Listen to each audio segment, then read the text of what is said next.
fulminante destitución del ministro de Salud Pública, Plutarco Arias. No le voy a preguntar que considere la razón. Yo sé que usted no se va a meter en eso. Pero en una comunicación que distribuyó ayer el ex ministro Plutarco Arias, se ve que fue antes del decreto. Él dice, y esto tiene que ver con usted, que al asumir encontró un país postrado ante la crisis sanitaria, desbordado, incapaz de responder a los desafíos de la crisis. Eso le toca a usted. ¿Qué opina usted? ¿Fue así que usted dejó ese país postrado, desbordado ante la crisis?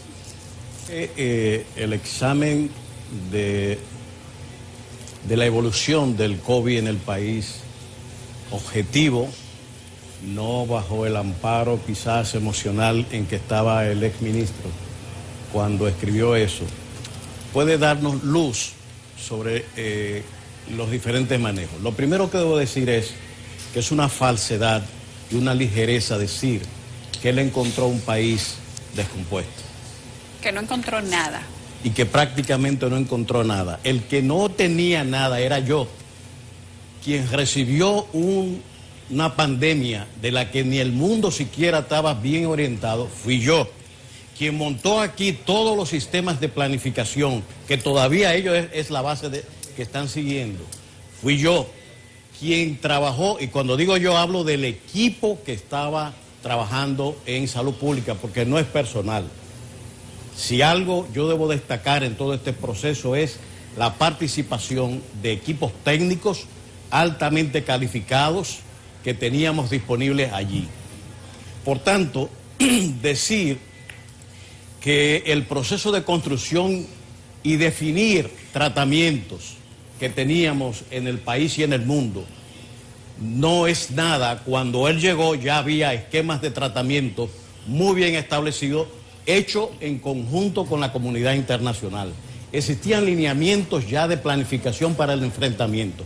Y diría más, nuestro pico mayor, que fue a partir de las elecciones en julio, cuando entregamos el día 16 el boletín que leímos en su presencia, la tasa de letalidad estaba en 1.71 y hoy está en 1.29. Estamos hablando de 0.42, 43, la diferencia que tenemos en ese sentido. La tasa de positividad general, después de ese pico elevadísimo que tuvimos, bajó de 35.6, la dejamos en 31%.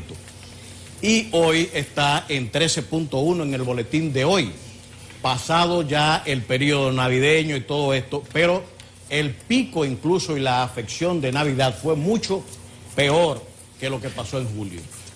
De modo pues que me parece que decir que el ministerio, que venía en un proceso de reformas bastante estructurado, y puedo decir hecho sobre lógica bastante sólida desde el punto de vista técnico, no es lo que él encontró ahí.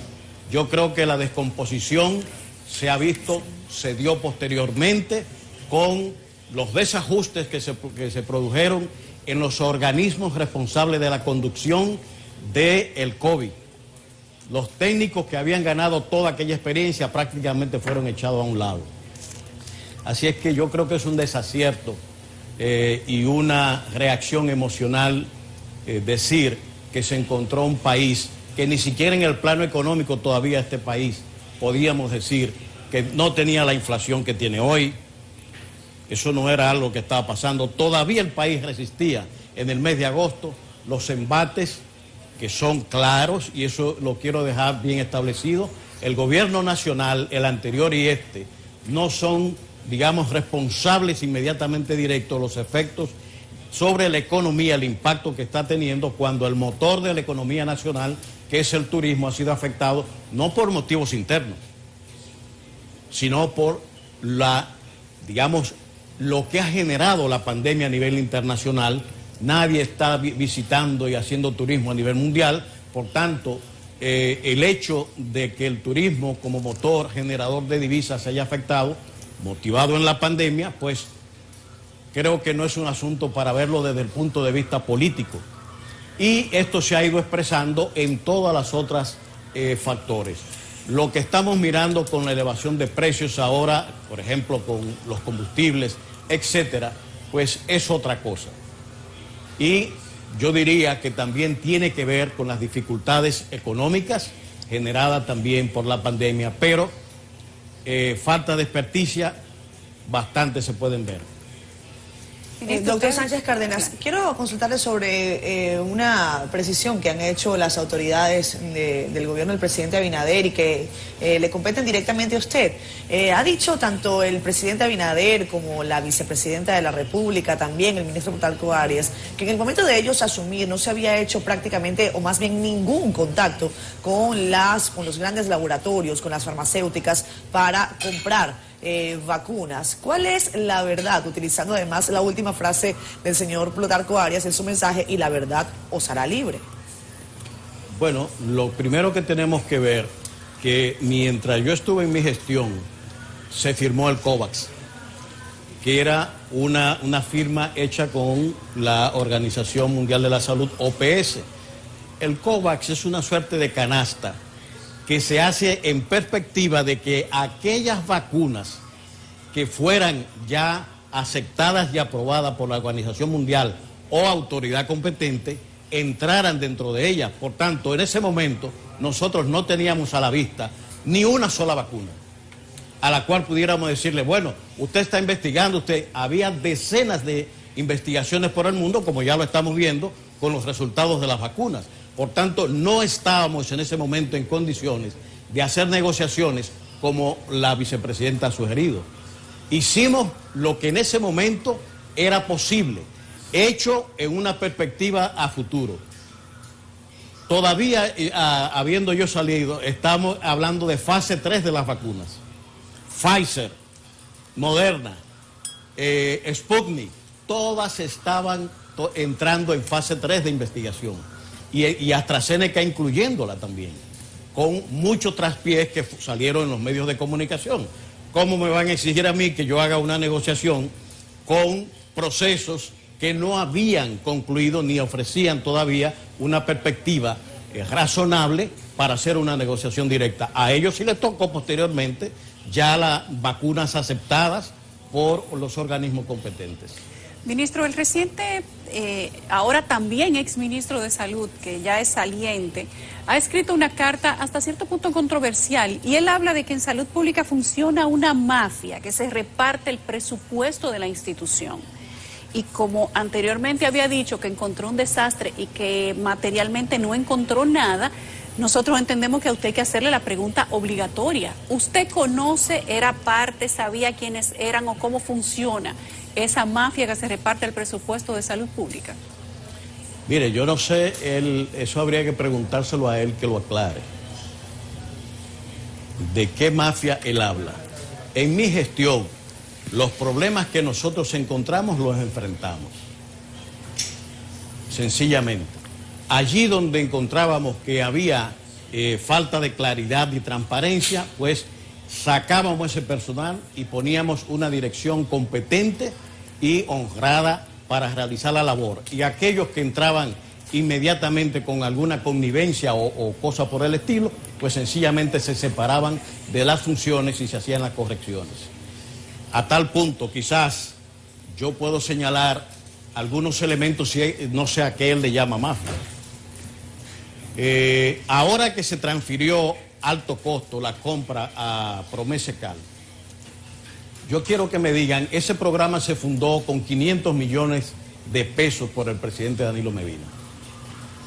Y en 2 licitaciones consecutivas nosotros ahorramos 517 millones de pesos, cambiando el procedimiento de las licitaciones que se hacían, muchas de ellas llevadas a promover más bien la molécula, el nombre químico de la molécula, y no la adscripción a la marca específica que confería a determinados suplidores el derecho a suplir. Si no había más que un suplidor y tenía protección legal, pues lógicamente eso es una molécula que nadie puede interferir porque la ley los protege. Pero esencialmente esos cambios fueron conduciendo hacia la mejoría administrativa y de eficiencia del ministerio. Sánchez Cárdenas, no sé si las jeringuillas fueron uno de los pinchazos que hicieron saltar del cargo a Plutarco, pero ¿a dónde voy? Dice Salud Pública que no encontró ningún histórico de licitaciones de compras de jeringuillas. Lo hacía para justificar una referencia de precio, 25 en Estados Unidos. Realmente nunca se compró jeringuilla y usted considera que 25 es un precio alto. Bueno, la verdad que hay en las declaraciones que he visto es que ciertamente se busca un precio tope del histórico que existe en cualquier licitación. Esa es una verdad, pero a media. Yo no compré jeringuillas. Si se compraron sería atrás. Y no lo dudo porque el Servicio Nacional de Salud, por ejemplo, que compraba y Promese, pues no lo sé. Pero resulta que sí había conocimiento de que Promese estaba comprando jeringuillas. Por tanto, ahí podíamos tener una referencia, un marco referencial para la compra de las jeringuillas. Pero era un mal marco referencial porque Promese las tiene entre 3, 4 pesos y hasta 8 pesos. Pero de ahí a 25 hay un salto cuántico. Entonces, la información que tenía que buscar el departamento de compra era irse allí donde estaba la información, porque si no tendría que acudir al mercado, a los diferentes suplidores, a que envíen una cotización y en base a eso establecer el precio tope ofrecido y el precio mínimo. Eso es un marco referencial. O ayudarse de Promese, que sí las estaba consiguiendo. O acudir a Promese en este caso, que ya lo había hecho. Por tanto, ahí había una información en ese sentido. Pero nosotros no compramos jeringuillas. ¿El Ministerio de Salud Pública no compró jeringuilla en su gestión? En mi gestión no. ¿Y quién la compraba? ¿Promese? Porque Promese es que compraba para los hospitales. Los hospitales hacen requerimientos a Promese cada año de un presupuesto que pasan y consolidan para las compras. Ese es el sentido de Promese. Y hacen esas compras y luego la pasan a los hospitales. Doctor Sánchez, nosotros, con la separación de funciones, ya no estamos manejando hospitales directamente. Por tanto, la compra de jeringuillas solo en condiciones especiales y que están más vinculadas al país, justamente, que tiene ya un sistema viejo establecido de funcionamiento. Doctor Sánchez Cárdenas, en la jornada previa supimos que tras una comunicación de la DARS, de las asociaciones de riesgos de salud, en principio habían dicho que iban a suspender lo que es la cobertura total para pacientes con COVID, tras, dicen ellos, la suspensión de ese acuerdo con el gobierno. En la jornada previa, al parecer, se llegó a un acuerdo que motivó que las asociaciones, las ARS dijeran, sí, vamos a seguir cubriendo el 100%. Yo hacía la salvedad ayer de cómo en República Dominicana, a mí me llamaba particularmente la atención, el gobierno había asumido la totalidad de ese costo, que incluso incluye a medicamentos de alto costo, valga la redundancia, como el tocilizumab. ¿Usted puede decirnos cuánto le costó al Estado Dominicano mantener este programa de subsidio a los pacientes afiliados a ARS? El alto costo. ¿Cuánto costó? Sí. El presupuesto rondaba los 2.800 millones. 2.700, 2.800, 2.000, o sea, tenía una oscilación que andaba aproximadamente por ahí. Eso es para COVID. Inició en 500 millones, en alto costo. Iniciando en 500 millones, pero las demandas fue subiendo, y la emergencia de nuevos productos también que encarecían los servicios. Hay moléculas que han surgido de alta efectividad en muchos procesos que se fueron incorporando al programa. Y por tanto, al ampliar ese radio de cobertura sobre enfermedades... Pero eso para todas las enfermedades, perdón, ministro, creo que no fui precisa en mi pregunta, le reitero. Con respecto a lo que el gobierno dominicano tenía que cubrirle a las ARS para el tratamiento de pacientes con COVID-19, incluyendo, por ejemplo, medicinas como tocilizumab, entre otras, Ya. ¿Cuánto le costaba al Estado dominicano eso? El costo total Sí. de la cobertura. Bueno, es que yo no tengo, vamos a decir, un dato así efectivo de cuánto pueda costar. Lo que sí es que mediante CISARRIL se autoriza la cobertura. Ajá. Y ya eso funciona por el sistema de pago de las ARS, la pública y la privada.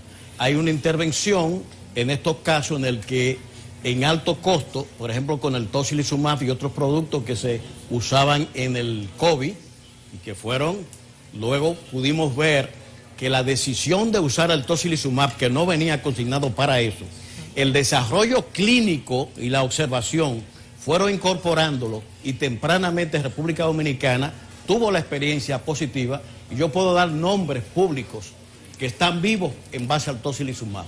Eso sí entraba y había una cobertura que la hacían las ARS. En el caso de SENASA había un acuerdo para cobertura de esos casos también. Ministro, usted dijo hace un momento que en la actual gestión, bueno, la que sale con Plutarco Arias, echaron los técnicos recién entrenados para COVID que se habían trabajado durante la gestión anterior, o sea, la suya. ¿Qué consecuencias pudo tenerle esto a el sistema de salud de República Dominicana? Porque, tal como usted dijo, empezamos a subir en índices de contagio, empezamos a subir en índices de mortalidad y tuvimos entonces que reeducar, reentrenar un nuevo personal médico sin haber usado el que ya se había entrenado y que estaba en la última fase de entrenamiento. Inclusive se habían mandado a otros países como Canadá a recibir un entrenamiento específico para COVID-19, pero no se usaron, fueron sustituidos y entonces empezar de cero con el nuevo. Consecuencias que pudo tener esto en el impacto que tuvo la nueva ola. Bueno, aquí hay mucho que hay que esperar para ver análisis más profundo de los efectos. Lo que es claro, a mi salida se habían producido 86.700 casos aproximadamente y en el boletín de ayer estábamos en 238.000. De modo pues que en 169 días se produjeron esos 86.000 y 196 días, que es más o menos lo que podemos medir posteriormente, se produjeron un número muy, muy superior a lo que se habían producido en los primeros meses de pandemia. Entonces, donde veo el tema de recursos humanos es, nosotros trabajamos en la formación de epidemiólogos de campo grado 1 con el CDC de Atlanta y se formaron más de 400 en ese sentido. Todos esos recursos humanos, junto a los ya existentes de epidemiólogos y salubristas, o algunos médicos que habían recibido entrenamiento, como usted dice, eran los que conformaban el frente de batalla frente al COVID en el Ministerio de Salud Pública. La nueva administración prescindió de, yo diría, de los más entrenados técnicos que teníamos en el país con relación al COVID y otros departamentos más, pero sobre todo en el COVID. Gente que había iniciado en el COVID, en la lucha, que venía aprendiendo todo este seguimiento y los cambios que implica el manejo y seguimiento y vigilancia del COVID. Y pues yo no sé todavía, vamos a decir, cómo medir los efectos que tendríamos que hacer, pero evidentemente ese personal ha sido una buena parte de ello pues retirado. Pero significaría esto, doctor, entonces que los que sustituyeron a esos que tenían ese tiempo entrenándose sabían más que los que habían. Sin lugar a dudas que no. No tengo la menor duda de que no. Tú sustituyes algo el por gran algo expertise mejor. lo tenía ese personal que desde el inicio del COVID y aún desde antes, cuando se inicia la planificación, estaba entrenado. Nosotros trabajamos con la OPS a pie juntilla y estaban entrenados perfectamente en ese sentido, en la práctica y la formación teórico que se les llevaba a ellos.